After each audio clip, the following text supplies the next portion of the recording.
करते। वापिस एक पॉइंट बच गया हमारे पास, वो है लंब केंद्र। फिर सवालों की बात करते हैं। क्या इस पर सवाल है सरकम सेंटर का कोई?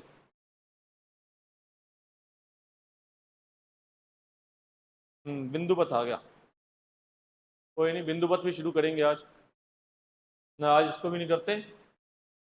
लंब केंद्र बताइए क्या होता है, ऑर्थो सेंटर क्या होता है?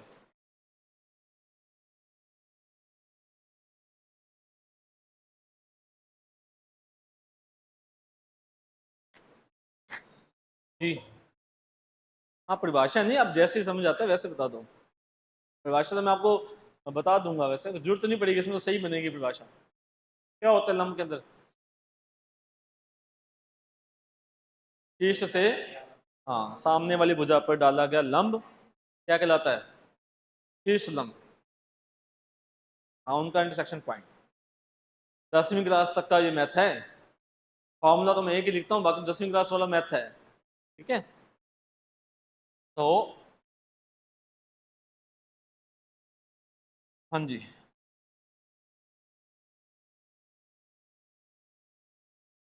ये कोई त्रिभुज है, शीर्ष से सामने वाली भुजा पर लंब डालें, इसे बोलते हैं शीर्ष लंब। शीर्ष लंब, एल्टीट्यूड, हाइट। ठीक है, लंब भी बोल देते हैं अकेला, ऐसे शीर्ष लंब बोलते हैं, शीर्ष से लंब डाला है। कितने शीर्ष होते हैं? 3। तो तीनों शीर्षों से लंब डाला जाए, और इससे भी लंब डालें, इससे भी लंब डालें। शीर्ष लंब कितने होते हैं? 3। तीनों शीर्ष लंब क्या होते हैं? संगामी होते हैं, एक बिंदु पर मिलते हैं, और जिस बिंदु पर मिलते हैं उसे हम कहते हैं लंब केंद्र, ऑर्थो सेंटर। ये है डेफिनेशन लंब केंद्र, ऑर्थो सेंटर की डेफिनेशन की। ऑर्थो सेंटर किसे कहते हैं भाई? ऑर्थो सेंटर कहाँ होता है? तो न्यून कोण त्रिभुज के अंदर। भाई न्यून कोण त्रिभुज क्या होता है? जिसके तीनों कोण 90 डिग्री से छोटे हैं। समकोण त्रिभुज में लंब केंद्र कहाँ होता है? ना त्रिभुज के अंदर, ना त्रिभुज के बाहर, त्रिभुज पर। और त्रिभुज पर कहाँ होता है? जहां पर समकोण बनता है, ये लंब केंद्र है। ठीक है, ये लंब केंद्र है।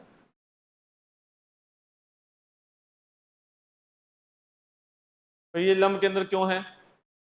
हम इस शीर्ष से सामने वाली भुजा पर लंब डालेंगे। जब मैंने लंब डाला तो ये लंब ही है। ठीक है, और ए से किस पर लंब डालोगे? ए से बीसी पर लंब डालोगे, ये क्या है? लंब तो है 90 डिग्री। और बी से ये लंब है। तो तीनों लंब कहाँ मिल रहे हैं? वैसे दो मिल गए, तीसरा? त्रिभुज की दो माध्यिकाएं अगर एक बिंदु से गुजर गई तो तीसरी माध्यिका उसी से गुजरेगी, उसी से गुजरेगी। अगर दो लंब, शीर्ष लंब उसमें से गुजर गए तो तीसरा भी उसी में से ही गुजरेगा। ठीक है, तो वैसे गुजरेगा क्या? आपने यहां से तो स्टार्ट करना है, यहीं से तो शुरुआत करनी है, तो उसमें तो गुजरेगा ही, यहीं से तो शुरुआत करनी है आपको। ठीक है, तो तीनों लंब कहाँ मिल रहे हैं? बी पर मिल रहे हैं। तो समकोण त्रिभुज का लंब केंद्र कहाँ होता है? जहां समकोण बनता है, इसे हम समकोणीय शीर्ष बोलते हैं। 9वीं 10वीं क्लास में पूछोगे समकोण त्रिभुज का लंब केंद्र कहाँ होता है? समकोणीय शीर्ष पर, जहां समकोण बनता है वहां होता है। और अधिक कोण त्रिभुज का लंब केंद्र कहाँ मिलेगा? अधिक कोण त्रिभुज का बाहर, न्यून कोण त्रिभुज के अंदर, समकोण त्रिभुज के ना अंदर ना बाहर, शीर्ष पर, और अधिक कोण त्रिभुज के बाहर।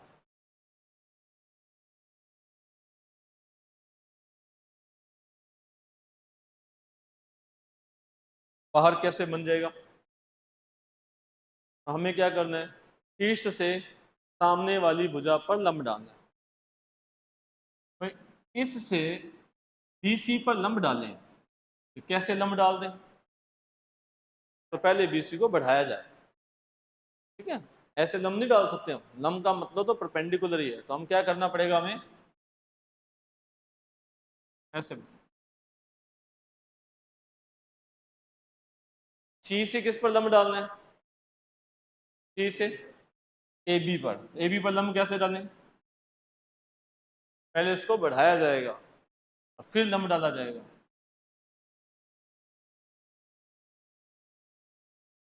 ठीक है। और बी से किस पर लंब डालें? बोलो भाई। बी से ए सी पर लंब कैसे डालेंगे?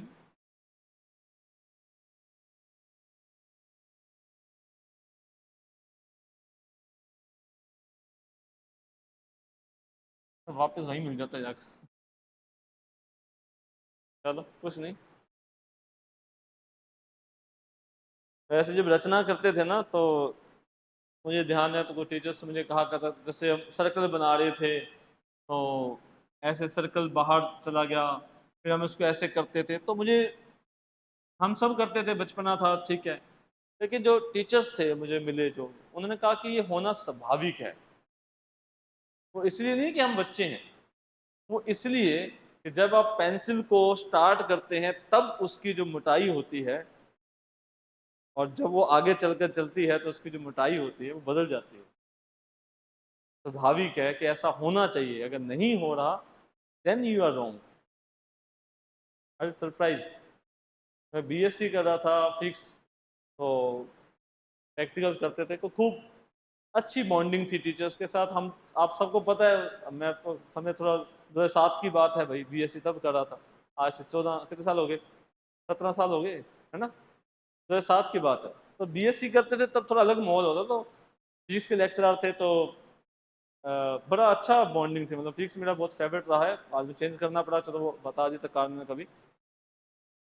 तो जो प्रैक्टिकल कर रहे थे, तो हमारा वो रिजल्ट है वो सेम नहीं आ रहा था, मैच नहीं कर रहा था। जब मैं सर के पास गया तो हम पूछते थे, ऐसे नहीं करते थे, आज तो मुझे पता नहीं, मैं फिर वही बात है, मैं कह देता हूँ, कंपेरिजन कर देता हूँ, तो किसी को बुरा भी लग जाता है कि हम कैसे पढ़ रहे हैं आज। तो हम उससे पूछ रहे, ये हुआ नहीं। तो सर कहते अच्छी बात है, नहीं हुआ। मैंने कहा कैसे सर, कि क्यों नहीं हो रहा? हम तो ये सोच रहे हैं कि मेजरमेंट क्यों नहीं उसके इक्विवेलेंट आ रहा, जो प्रत्यास्थता गुणांक है उसकी वैल्यू उसके इक्विवेलेंट क्यों नहीं आ रही, जो होती है तांबे की प्रत्यास्थता गुणांक ये होता है, तो उसमें बराबर क्यों नहीं आ रहा, इतना डिफरेंस क्यों आ रहा है? तो वो कहते हैं कि जिस माहौल में ये एक्सपेरिमेंट किया गया था, जब उसका प्रत्यास्थता गुणांक ज्ञात किया गया था, जो आइडियल कंडीशन थी, वो कंडीशन थोड़ी यहाँ पर फॉलो होती है जो आप कर रहे हो। जो आप कर रहे हो ना, जो आपके पास मटेरियल है, ये तांबा लगा, जंग लगा हुआ तांबा है।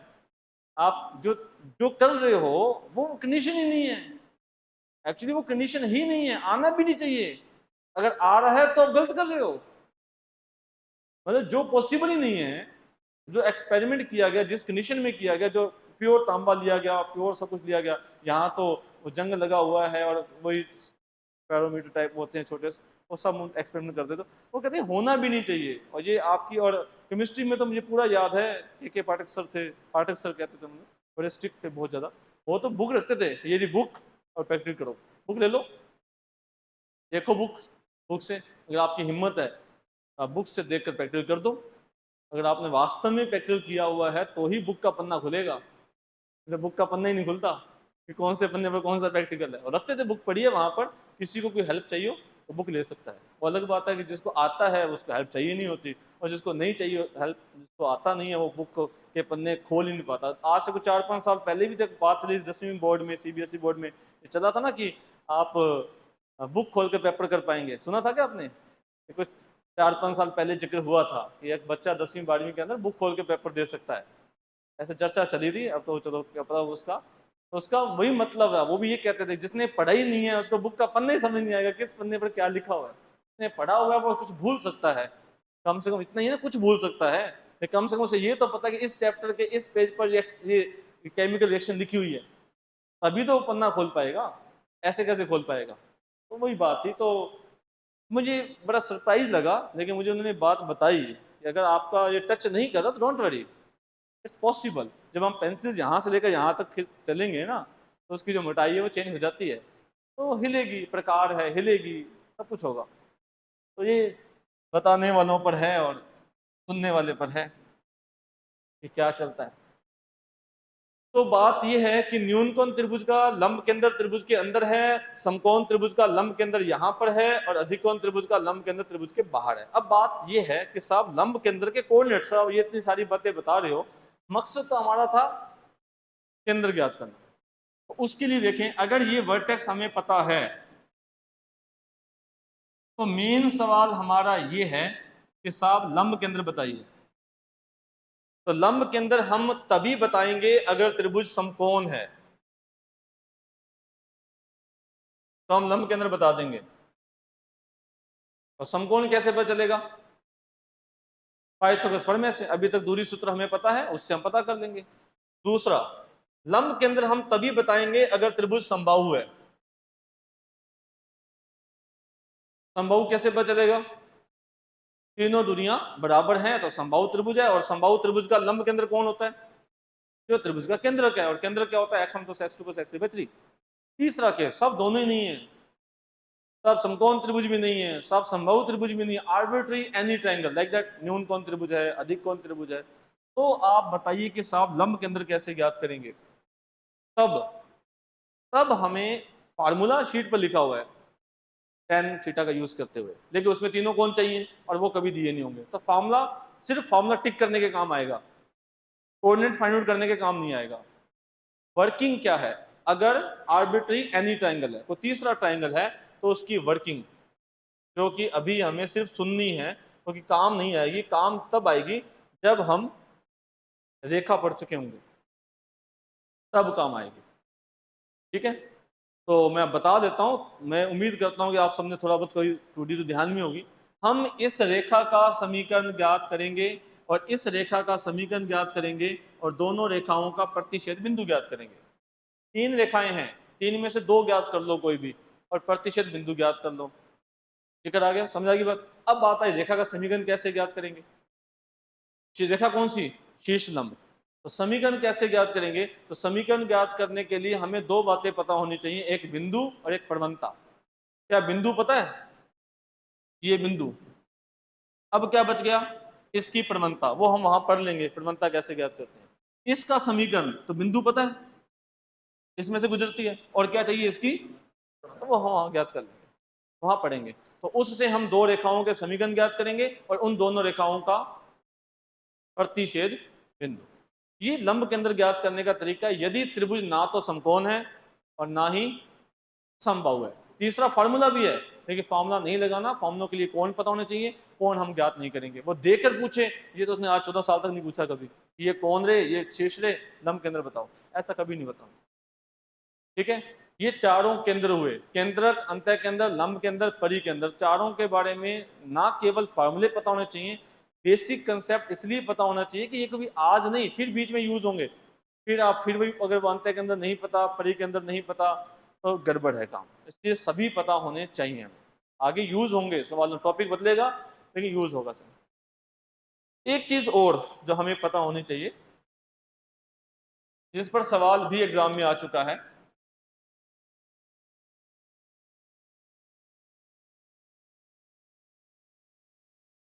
ये समकोण त्रिभुज है, ये समकोण त्रिभुज का लंब केंद्र है, ऑर्थो सेंटर,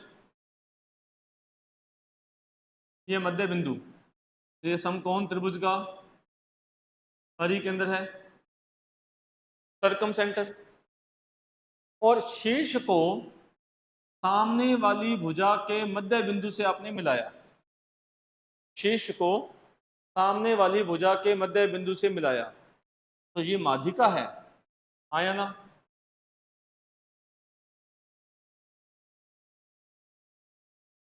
ये माध्यिका है, ये शीर्ष है, और ये मध्य बिंदु है।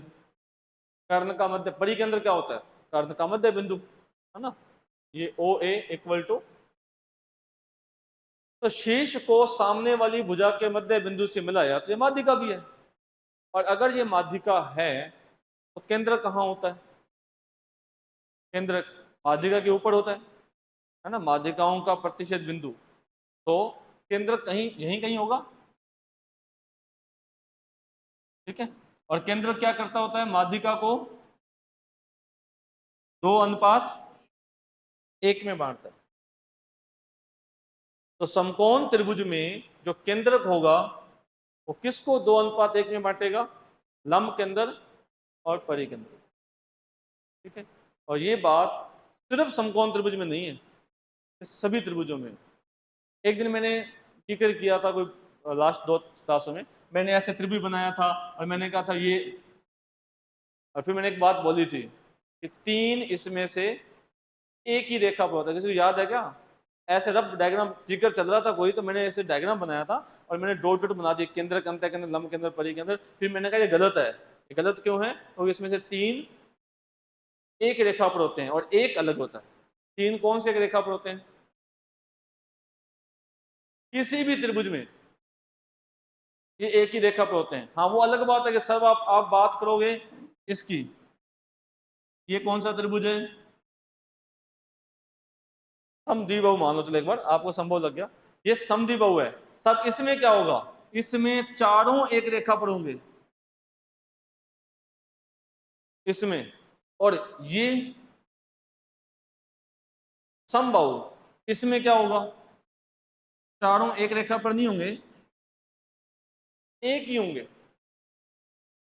समबाहु त्रिभुज में केंद्रक, अंतः केंद्र, लंब केंद्र, परिकेंद्र समपाती होते हैं, एक ही होते हैं। समद्विबाहु त्रिभुज में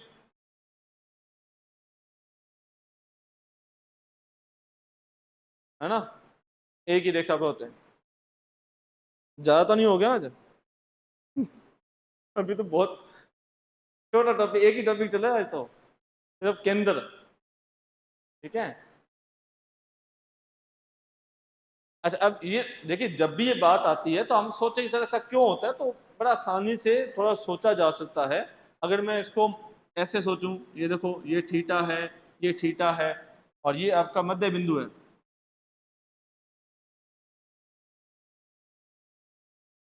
ये मध्य बिंदु है, ये माध्यिका है कि नहीं?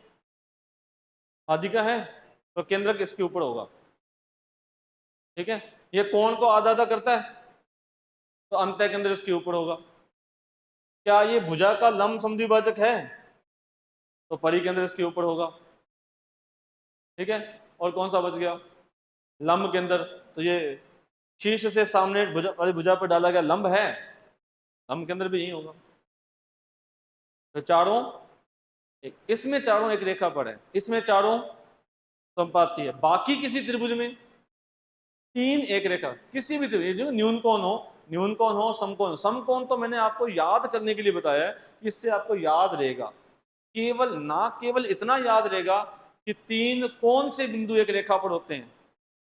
कौन से 3 बिंदु? लंब केंद्र, केंद्रक और परिकेंद्र। साथ में ये भी याद रहेगा कि केंद्रक क्या करता है? लंब केंद्र और परिकेंद्र को 2:1 में विभाजित करता है। इस पर सवाल आ चुका है। एक त्रिभुज के अंदर उसने दिया था, लंब केंद्र दे रखा था, परिकेंद्र दे रखा था, केंद्रक बताइए। अब अगर आपको ये प्रॉपर्टी नहीं पता कि केंद्रक 2:1 में बांटता है लंब केंद्र और परिकेंद्र को, तो कोई तरीका नहीं है, किसी भी तरीके से आप केंद्रक नहीं ज्ञात कर सकते। विशेष तो दिए नहीं थे, दिया क्या था? लंब केंद्र दिया हुआ था, परिकेंद्र दिया हुआ था, और पूछा क्या था? केंद्रक। एग्जाम का सवाल है, ठीक है जी। तो ये बातें हैं जो इन चारों केंद्र के बारे में आपको पता होनी चाहिए। आप खूब सारे सवाल भी थे, देखते हैं कितने हो गए और कितने बच गए। कल बिंदु पथ की बात करेंगे अपने। अब तो आज ही करना पड़ेगा, मैं सोचा कि नहीं करेंगे, लेकिन लग ही गया टाइम। बिंदु पथ कहेगा कि गाड़ी नहीं है उसकी आज। लंब के अंदर, हाँ जी, यदि किसी त्रिभुज के 3 शीर्ष दे रखे हैं तो इसका लंब केंद्र बताइए। लंब केंद्र आप तभी बता पाएंगे अगर वो त्रिभुज या तो समबाहु हो या समकोण हो। मैं आपके लिए होमवर्क दे रहा हूं, आप चेक करना कि त्रिभुज कैसा है। ये प्रीवियस ईयर क्वेश्चंस का 36 नंबर क्वेश्चन है, जो नए स्टूडेंट्स हैं के लिए प्रीवियस ईयर क्वेश्चंस, जो पीछे शीट है उसका 36 नंबर क्वेश्चन है आपके लिए। हाँ, ये संस्कृत डिपार्टमेंट 15 फरवरी 2023 हमें पूछा है त्रिभुज का लंब केंद्र। और अगर त्रिभुज का लंब केंद्र पूछा है तो आप त्रिभुज बताइए कैसा है, क्योंकि सामान्य तरीके से आप नहीं कर पाएंगे। अभी आपको चेक करना है त्रिभुज समबाहु है या समकोण है। आप सोचेंगे सामान्य तरीके से लंब केंद्र ज्ञात कर सकते हो, तो फिर उसका आगे तरीका है। हो सकता है कि वो हो सकता है त्रिभुज समबाहु ना हो सकता है त्रिभुज समकोण भी ना हो। तो क्या करोगे? तो फिर मैंने बताया था कि अगर मुझे इसका लंब केंद्र बताना, इसका समीकरण ज्ञात करो और इसका समीकरण ज्ञात करो और दोनों का प्रतिच्छेद बिंदु। तो आपका काम यही है कि घर जाकर चेक करो क्या त्रिभुज समबाहु है तो ठीक है, फिर तो बता देंगे। क्या त्रिभुज समकोण है तो ठीक है, नहीं है तो छोड़ देना, फिर मैं बता दूंगा कि ये कैसे करते हैं। लेकिन मैंने एक बार दे दिया सवाल आपको। ये 15 फरवरी 2023 Sanskrit department previous year question का शीट पर 68वां सवाल है। सेकंड ग्रेड 26 दिसंबर 2022। यदि किसी त्रिभुज का परिकेंद्र दिया हुआ है, लंब केंद्र दिया हुआ है, तो केंद्रक बताइए। 2:1 की प्रॉपर्टी, ठीक है। और यहाँ क्या होता है लंब केंद्र। लंब केंद्र कितना है 4,7 और ये है केंद्रक, और ये कितना है 2,3 और 2:1। पहले लंब केंद्र फिर परिकेंद्र, ठीक है। 2 गुना 2 4, 4 + 4 बटा में 3, 2 + 1 कोमा 2 + 3, 2 गुना 3 प्लस 1 गुना 7 बटा में 2 + 1। प्रॉपर्टी पता थी तो सवाल इतना ही था। क्या आंसर आया 8/3 कोमा। प्रॉपर्टी नहीं पता तो किसी भी तरीके से केंद्र नहीं आएगा। 2:1 में बांटता है, ये पता होना चाहिए। और उल्टा करके देखो क्या पता आंसर हो। समझे बात? क्या पता उसने इसका भी आंसर लिखा हो। अरे आपने इधर 2/2,3 इधर ले लो, है क्या आंसर? वैसे क्या पता चलता है उसका? है तो फिर अच्छी बात है। कितना आंसर आएगा 8 और 2 10, 10/3 वेरी गुड। 14 और 3 17/3 होना चाहिए था, अच्छी बात। देखिए बस इतना फर्क है, उसने 2 नंबर डाला है ना। अरे समझ आ रही क्या कर रहे हैं अपने? ये गलत है, ये गलत है। 2:1 में किसको बांटता है? लंब के अंदर और परी के अंदर। और ये आंसर कब आएगा? जब परी के अंदर और लंब के अंदर। उसने ऑप्शन में लिखा है और उसने दिमाग लगाया है, सोल्व किया है इस चीज को, ठीक है जी। और ये पता नहीं कहां से है, ये केंद्र के अंदर तो कुछ नहीं है, तो वो छोड़िए। हाँ जी, EMRS एक लवीय, क्योंकि कईयों का नाम ही नहीं पता होता तो बताना पड़ता है, बाकी सबको पता होता है। EMRS मतलब है जो आवासीय विद्यालयों की परीक्षा है, एकलव्य आवासीय विद्यालय, ठीक है। तो एक त्रिभुज का एक शीर्ष दे रखा है, इस शीर्ष से निकलने वाली 2 भुजाओं के मध्य बिंदु ये हैं, त्रिभुज का केंद्र क्या होगा? एक तो शीर्ष पता है, और इस शीर्ष से निकलने वाली जो 2 भुजाएं हैं उनके मध्य बिंदु पता है। इसका मध्य बिंदु ये है और इसका मध्य बिंदु ये है,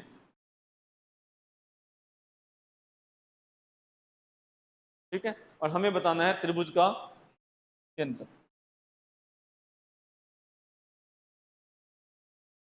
ठीक है। क्या करेंगे? ये शीर्ष याद कर लोगे, ये वाला शीर्ष, इन दोनों का मिड पॉइंट ये है, आ जाएगा। इन दोनों का मिड पॉइंट ये है, तो फिर तीनों x1 + x2 + x3/3 y1 + y2 + y3/3। कोई डाउट होगा तो कल आपसे पूछेंगे भाई। प्रीवियस ईयर क्वेश्चन का 72 नंबर सवाल है ये। ये 3 रेखाएं कैसी हैं अभी नहीं करना, रेखा का समीकरण नहीं पता अभी तो वो छोड़ दो। बिंदुवत, चलो सवाल कम है, समझ ज्यादा आ गया। सवाल तो कम किए हैं लेकिन बहुत कुछ चीजें हैं और बड़ा। अब इसको क्या कहें कि 10वीं क्लास वाला जब ना आए तो कई बार तो खुशी होती है कि कुछ नहीं आता, बढ़िया है। और कई बार लगता है कि यार 10वीं क्लास वाला भी नहीं आता। नहीं, चलो अच्छी बात है, कल मिलते हैं बिंदु पथ के रूप में, इसका डिस्कस करेंगे, आपसे कुछ डाउट पूछेंगे